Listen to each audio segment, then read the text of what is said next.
অনেক দিন পরে ইচ্ছা হয়েছিল একটু চিলি চিকেন আর রুটি খাবো।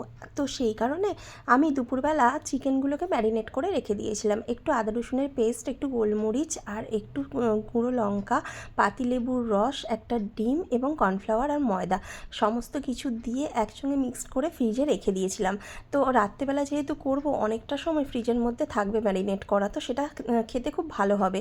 তো তারপরে ফ্রিজ থেকে সন্ধ্যাবেলা বার করে, আর এই দেখো সাদা তেলটা প্রথমে গরম করে নিয়েছি, গরম করে নিয়ে চিকেনের টুকরোগুলো এক এক করে পকোড়ার মতো করে ভেজে নিচ্ছি।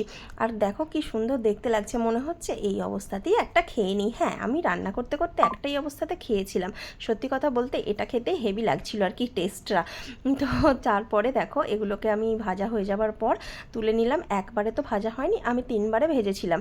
ভেবেছিলাম অল্প হবে, কিন্তু যেহেতু ম্যারিনেট করা ছিল আর এটা ফোলে, তো অনেকটাই হয়ে গেছিলো। অল্পই চিকেন আনা হয়েছিল, সলিড চিকেন দিয়ে এটা করা হচ্ছে। হ্যাঁ, তোমরা জানো অবশ্যই যে সলিড চিকেন দিয়ে চিলি চিকেন হয়। তো তারপরে সমস্ত ভাজা ভাজা হয়ে গেলে একটু তেল তুলে রেখে দিয়েছিলাম, এতটা তেল লাগেনি।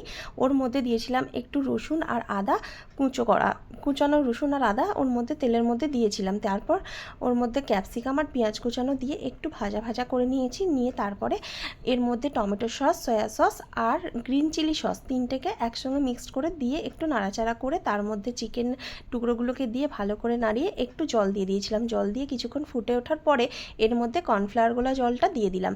তাহলে কর্নফ্লাওয়ার গোলা জলটা দিলে এটা একটু ঘন হবে, তো সেই কারণে এটা দিয়ে দিলাম। আর তোমরা তো অবশ্যই অনেকেই জানো যে চিলি চিকেন কীভাবে করতে হয়, আমি এভাবেই করেছি, তাই ভাবলাম তোমাদের সাথে রেসিপিটা একটু শেয়ার। সবশেষে একটু চিনি দিয়ে নামিয়ে নিলাম। তো চলো, টাটা।